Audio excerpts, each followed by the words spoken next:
తమకి తన భర్త అన్యాయం చేస్తున్నాడు, తనని ఇబ్బందులు పెడుతున్నాడు, తనని కొట్టి తన ఇబ్బంది గురి చేస్తున్నాడని చెప్పి ఒక మహిళ న్యాయం కావాలంటూ డైవోర్స్ ఇప్పియండి అంటూ న్యాయవాది దగ్గరికి వెళ్తే ఆ న్యాయవాదే ఆ మహిళపై అత్యాచారానికి పాల్పడి గర్భవతిని చేశారట. ఈ ఘటన భద్రాద్రి కొత్తగూడెం జిల్లాలో చోటు చేసుకుంది.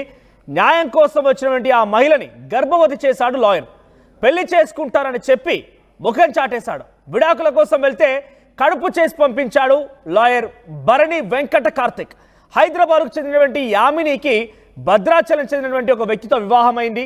అయితే భర్త మద్యానికి బానిసైపోయి తరచూ భార్యను వేధిస్తూ ఉండేవాడు, యామిని వేధిస్తూ ఉండేవాడు. భర్త వేధింపులు తట్టుకోలేక విడాకులు కోరుతూ లాయర్ని ఆశ్రయించింది భార్య. దీంతో విడాకులు ఇప్పించాలంటూ లాయర్ని కలిసిన నేపథ్యంలో భర్త నుంచి కొన్ని రోజులుగా దూరంగా ఉండమని చెప్పి ఇక్కడ కనబడేటువంటి ఫోటోలో కనిపిస్తున్న వ్యక్తి అడ్వకేట్, ఆయనే భరణి వెంకట కార్తిక్. ఆయన తన భర్తతో దూరంగా ఉండాలని చెప్పి భార్య అయినటువంటి యామిని చెప్పాడు. దీంతో యామిని కూడా తన కొడుకుతో పాటు కొన్ని రోజులుగా దూరంగానే ఉంటుంది. సో తరచూ భార్య అంటే ఇక్కడ యామిని లాయర్ని అడిగినప్పుడల్లా ఎప్పుడు విడాకులు ఇప్పిస్తారు, ఎప్పుడు ఇప్పిస్తారని చెప్పి అడిగినప్పుడల్లా టైం పడుతుంది, చూద్దాంలే అని దాట వేస్తూ వచ్చాడట.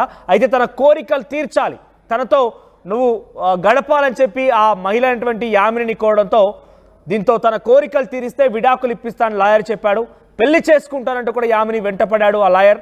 కార్తిక్ కారణంగా గర్భం దాల్చానని చెప్పి ఆ యామిని చెప్తోంది. ప్రెగ్నెంట్ కావడంతో కార్తిక్ని పెళ్లి చేసుకోవాలని కోరింది. యామినితో తనకేం సంబంధం లేదంటూ ప్రస్తుతం లాయర్ కార్తిక్ ముఖం చాటేస్తున్నాడు. పోలీసులను ప్రస్తుతం బాధితురాలు యామిని ఆశ్రయించింది.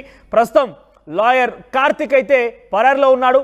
కేసును వెనక్కి తీసుకోవాలంటూ యామిని పైన కార్తిక్ అనుచరులు ఒత్తిడి తీసుకొస్తున్నారు, భయభ్రాంతకు గురి చేస్తున్నారు.